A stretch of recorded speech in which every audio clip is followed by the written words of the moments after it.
Welcome back. We are looking at a rough cut sequence, and the first thing that I'm going to do is remove the guide audio tracks because we're not going to be using them at all now that our audio is synced up with our dialogue clips. So I'm going to bring the cursor onto the timeline and just push the plus button on the keyboard here. As you can see, these first two tracks, A1 and A2, are the guide audio that come with the camera.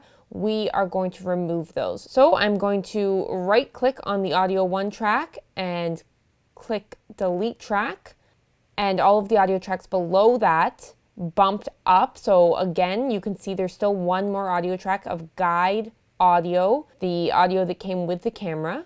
You can tell that because this footage clip here says 12.mp4 and this audio track underneath says the same thing.